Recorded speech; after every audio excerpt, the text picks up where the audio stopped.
Terima kasih. Assalamualaikum warahmatullahi wabarakatuh. Adik-adik siswa kelas 11 yang saya banggakan. Kita bertemu kembali untuk kelanjutan pembelajaran jarak jauh. Pada kesempatan kali ini, mengawalinya terlebih dahulu, marilah kita tetap mengucapkan rasa syukur kita kepada Allah Subhanahu wa Ta'ala atas segala limpahan nikmat karunia yang diberikan kepada kita,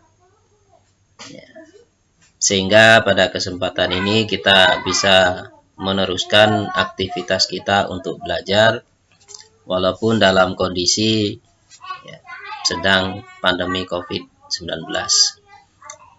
Mudah-mudahan pandemi ini segera berakhir dan kita bisa melanjutkan aktivitas pembelajaran sebagaimana mestinya dilakukan secara tatap muka.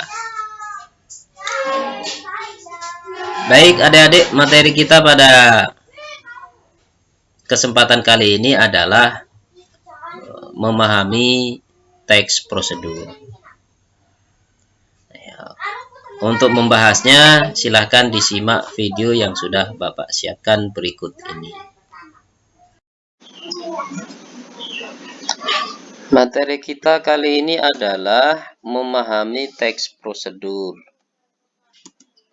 Yang akan kita bahas adalah yang pertama, yang akan kita lakukan mengonstruksi informasi dalam teks prosedur, yakni menunjukkan pernyataan umum dalam suatu kegiatan dan menuliskan tahapan-tahapan sebagai prosedur melakukan suatu kegiatan. Yang kedua, memahami struktur teks prosedur. Yang ketiga, mengungkapkan unsur kebahasaan teks prosedur itu yang akan kita lakukan pada kegiatan pembelajaran kita kali ini ya. Kita lanjut. Sebelumnya perhatikan teks berikut. Ya. Teksnya berjudul cara mematikan komputer. Ya. Dibaca teksnya, dicermati, dibaca baik-baik. Silakan dibaca. Nah, kemudian contoh teks ini di samping ini adalah contoh teks prosedur. Itu adalah contohnya ya. Setelah kamu baca, kemudian coba kamu buatkan, tentukan pengertian dari teks prosedur. Setelah kamu baca baik-baik, kamu pahami teks ini, kemudian coba kamu simpulkan sendiri pengertian dari teks prosedur itu kira-kira apa. Ya, silakan dijawab ya. Silakan dijawab, kemudian nanti dikirim jawabannya lewat fasilitas yang sudah kita sepakati ya.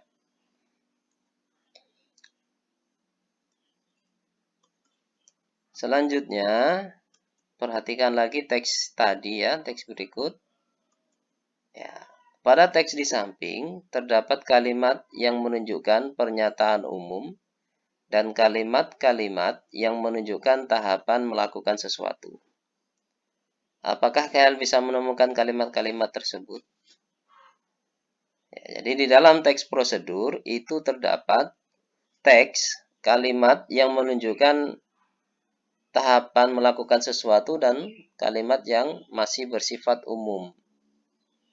Ada yang sifatnya umum, ya, ada yang sifatnya khusus. Khusus dalam konteks ini menunjukkan tahapan melakukan suatu ya, kegiatan.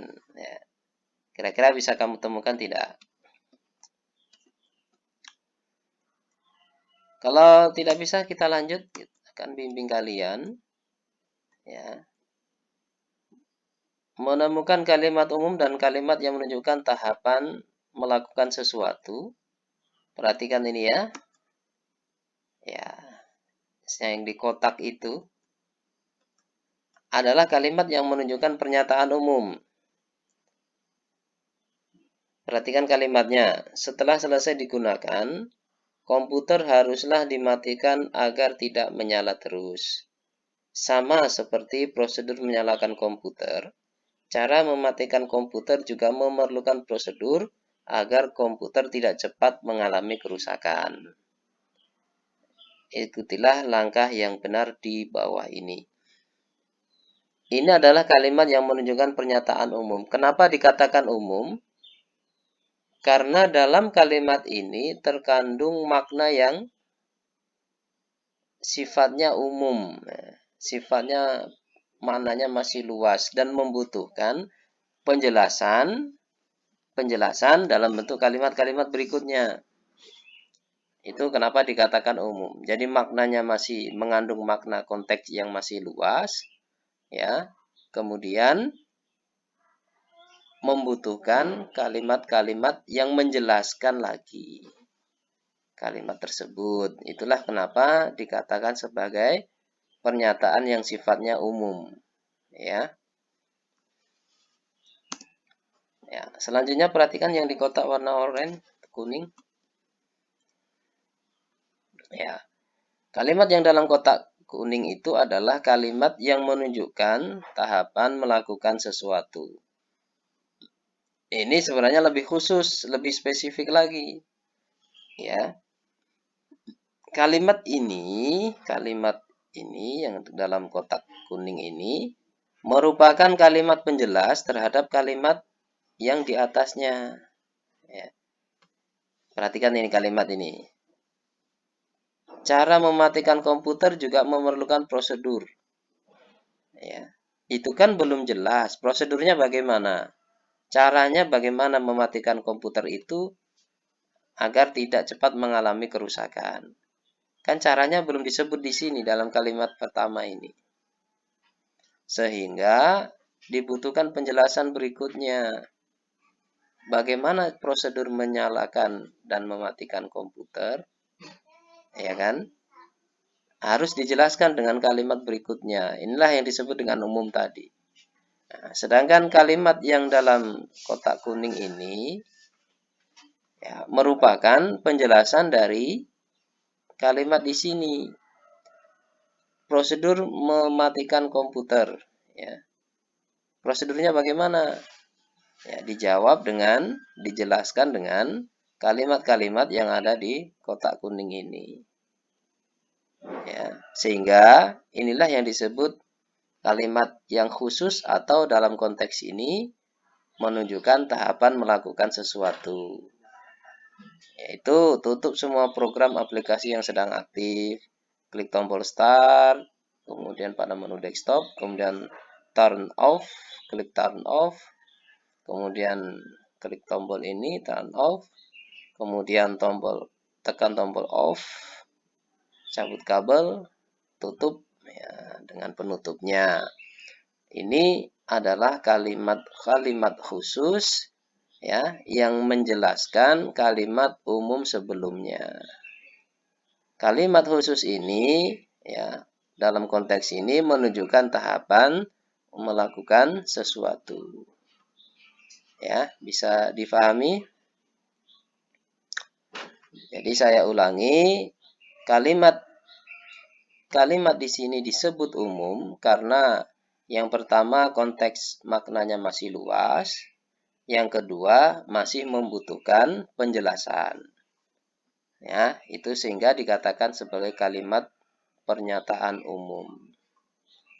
Ya. Kemudian yang kalimat menunjukkan tahapan melakukan sesuatu adalah kalimat khusus yang isinya adalah menunjukkan sesuatu. Ya, saya kira itu ya bisa difahami. Baik, kita lanjutkan ya. Selanjutnya kita mencoba pengetahuan yang sudah kalian dapat tadi, yakni tentang kalimat umum dan kalimat yang menunjukkan tahapan melakukan sesuatu. Coba kita latihan ya. Ini ada contoh teks prosedur. Judulnya kiat menata rambut pendek. Judulnya. Teks ini coba kemudian kamu tentukan kalimat umum dan kalimat yang menunjukkan tahapan melakukan sesuatu dalam teks di samping. Coba kamu temukan. Yang mana kalimat umum, yang mana kalimat khusus. Ya, silahkan kamu baca. Ini di buku kurikulum 2013 ada ya. Jadi silahkan nanti boleh boleh kamu tulis teksnya, kemudian kamu tentukan mana yang menunjukkan kalimat umum, mana yang menunjukkan tahapan melakukan sesuatu. Boleh difoto, kemudian kamu cetak, kemudian kamu lingkari, ya seperti tadi yang contoh saya lakukan ya. Nah, beri tanda panah, ini menunjukkan kalimat umum, ini yang menunjukkan tahapan melakukan sesuatu. Ya, silakan dikerjakan di bukunya masing-masing. Ya, baik, selanjutnya kita masuk materi berikutnya, yakni memahami teks prosedur. Dalam hal ini memahami struktur teks prosedur. Secara garis besar ada 3, ya. Secara garis besar ada 3 unsur struktur yang membentuk teks prosedur. Yakni yang pertama adalah tujuan, ya, tujuan. Kemudian ada langkah-langkah atau petunjuk, dan yang ketiga adalah penegasan ulang atau penutup sebagai penutupnya. Yang dimaksud tujuan adalah merupakan pengantar tentang topik yang akan dijelaskan dalam teks. Ya, jadi intinya tujuan merupakan pengantar topik yang akan dijelaskan. Jadi tujuan teks itu ingin menjelaskan tentang apa, gitu ya. Jadi tujuan itu yang dimaksud dengan tujuan. Jadi pengantar yang menjelaskan tentang topik yang akan dijelaskan dalam teks nanti apa. Biasanya kalau dalam teks prosedur tentu materinya, intinya apa? Teks ini akan menjelaskan prosedur tata cara melakukan ini. Nah, kurang lebih kalimatnya seperti itu. Itu adalah tujuan. Ya, adalah tujuannya. Jadi tujuan pengantar topik. Ya, teks itu ingin menjelaskan tentang apa. Yang kedua, strukturnya adalah berisi langkah-langkah. Ya, ini berupa perincian petunjuk yang disarankan kepada pembaca terkait topik yang ditentukan. Ya, ini yang tadi ya yang kita sebut dengan tahapan-tahapan melakukan sesuatu. Jadi dia berisi langkah-langkah, rincian-rincian, tahapan-tahapan ya, melakukan sesuatu. Dan yang terakhir biasanya ada penegasan ulang atau penutup. Ya, biasanya berupa harapan atau manfaat apabila petunjuk-petunjuk itu dijalankan dengan baik. Nah, muncul di bagian akhir penegasan ulang. Misalnya kalimatnya, ya, demikian cara melakukan prosedur tahapan-tahapan melakukan kegiatan ini. Ya, kalau Anda mengikuti kegiatan ini, ya ada manfaatnya seperti ini, ya gitu ya. Jadi menegaskan ulang tentang tujuan, manfaat ataupun harapan petunjuk-petunjuk tadi yang dijelaskan. Begitu ya strukturnya. Ini yang perlu kalian pahami. Selanjutnya, nah ini contoh menentukan teks prosedur. Ya, coba kamu tentukan struktur teks prosedur di samping. Kamu kotak-kotak lagi, kamu garis-garis lagi, ya. Mana yang menunjukkan tujuan, kalimat tujuan, mana yang menunjukkan langkah-langkah, mana yang menunjukkan penegasan ulang. Ya, penegasan ulang ada tidak? Coba temukan. Intinya di tiga poin tadi ya. Paragraf ini kamu tunjukkan mana yang merupakan kalimat-kalimat tujuan yang ingin menjelaskan tujuan teks itu. Kemudian mana tahapan-tahapan dan mana yang merupakan penegasan ulang. Ada 3 poin ya. Silakan dijawab tujuannya apa. Tujuannya di mana. Tulis kalimatnya di situ. Langkah-langkah struktur yang kedua ya, langkah-langkah melakukan sesuatu, kalimatnya yang mana. Yang terakhir penegasan ulangnya, kalimatnya bagaimana. Ditulis di titik-titik itu ya, kotak itu. Silakan dikerjakan, difahami baik-baik, dibaca baik-baik, perintah dan wacananya. Teksnya dibaca baik-baik. Dijawab. Ya, selanjutnya kita masuk materi berikutnya, yakni mengungkapkan unsur kebahasaan teks prosedur.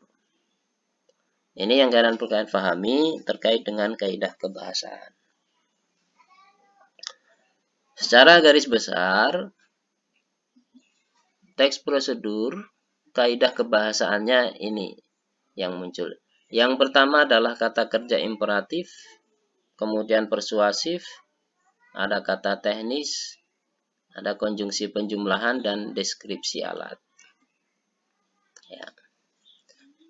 Kata kerja imperatif itu adalah kata kerja bentuk perintah.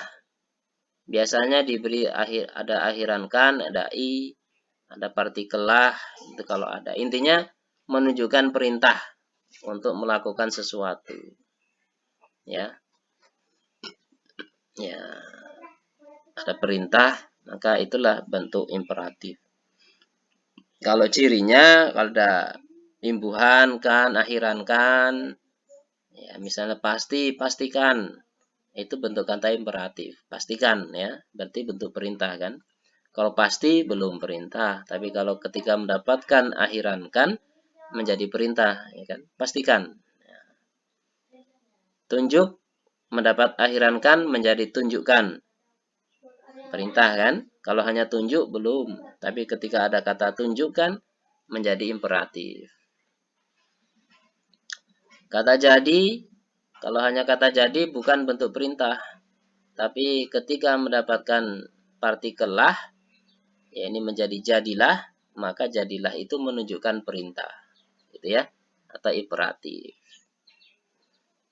Namun agar difahami bahwa tidak selamanya kata perintah itu harus diakhiri dengan imbuhan dan partikel ini, kan, ilah, gitu ya. Tidak selamanya harus seperti itu. Memang sudah ada kata yang menunjukkan perintah. Ya, tergantung konteks kalimatnya nanti. Ya, jadi harus diperhatikan. Misalnya kata tekan. Ya. Tekan itu bisa jadi perintah, sudah menjadi kalimat imperatif, tergantung nanti konteks kalimatnya. Ya. Misalnya begini. Ya. Tekan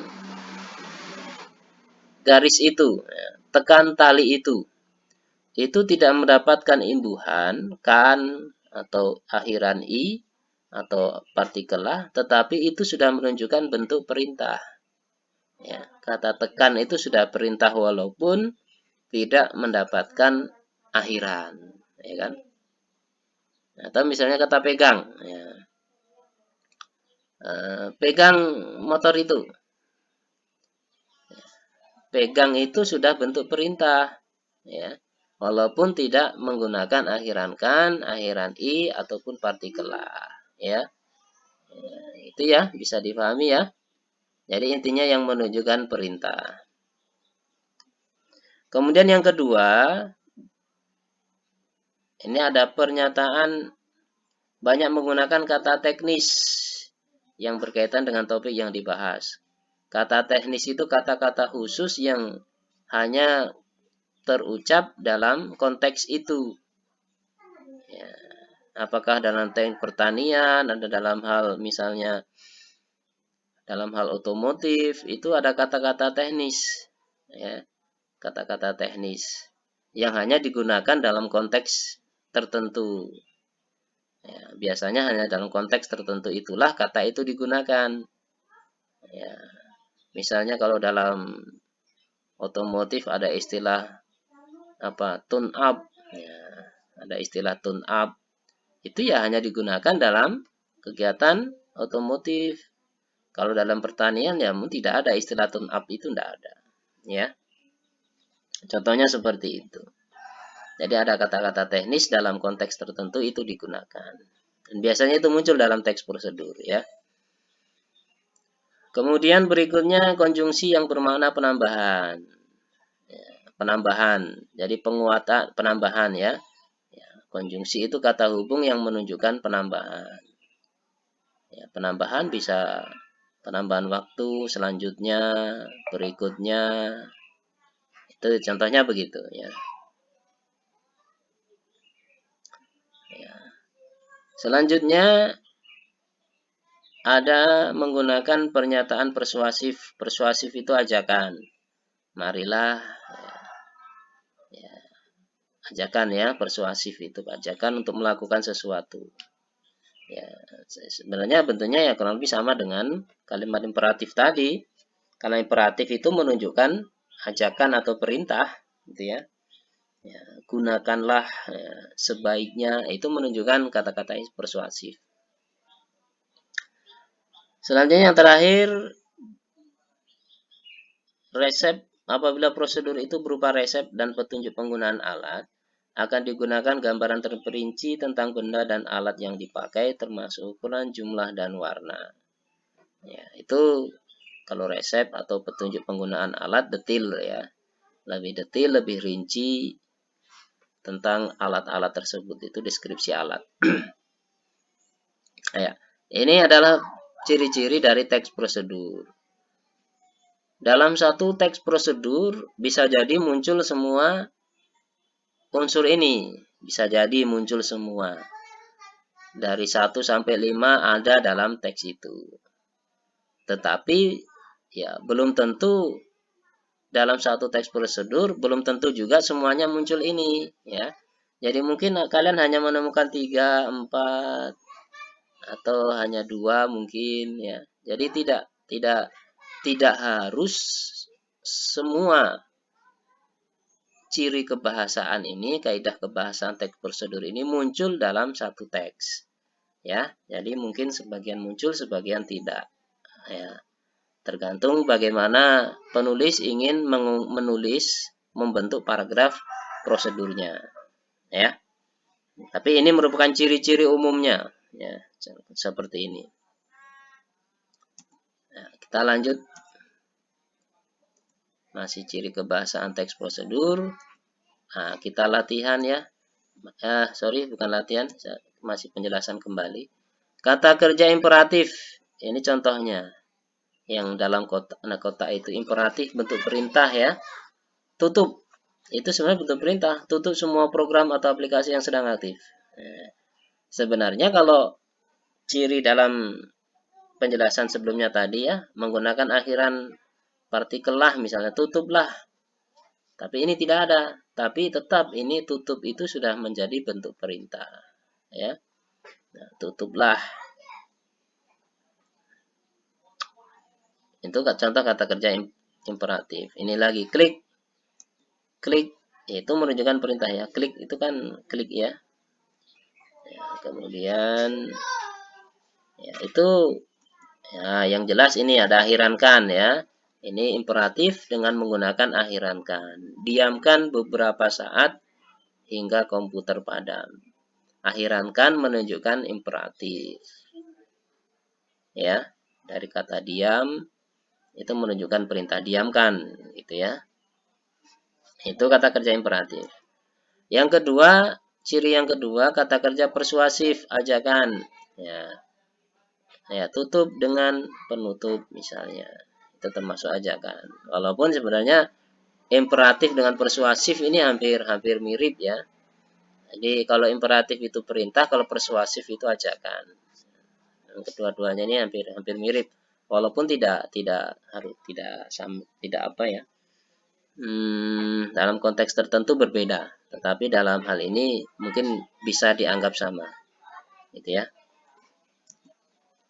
Yang ketiga, kata bersifat teknis, ya kata-kata yang bertanda kutip 2 itu teknis semua.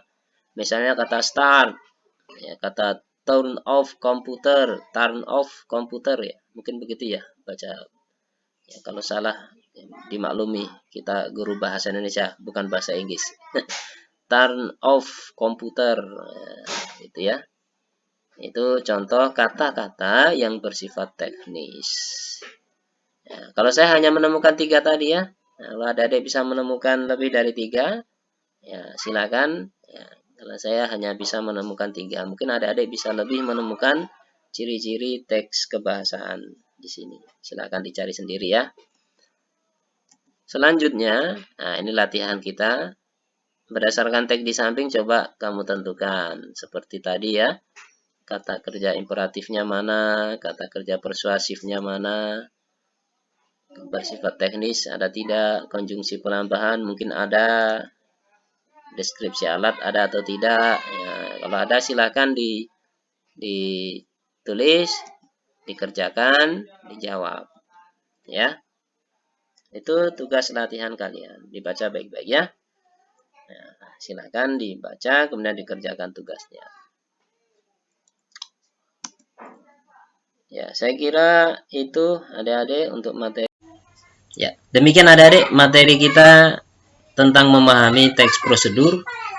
Ya, silahkan kalau ada pertanyaan-pertanyaan bisa kalian langsung tulis di kolom komentar atau silahkan kita bahas di WA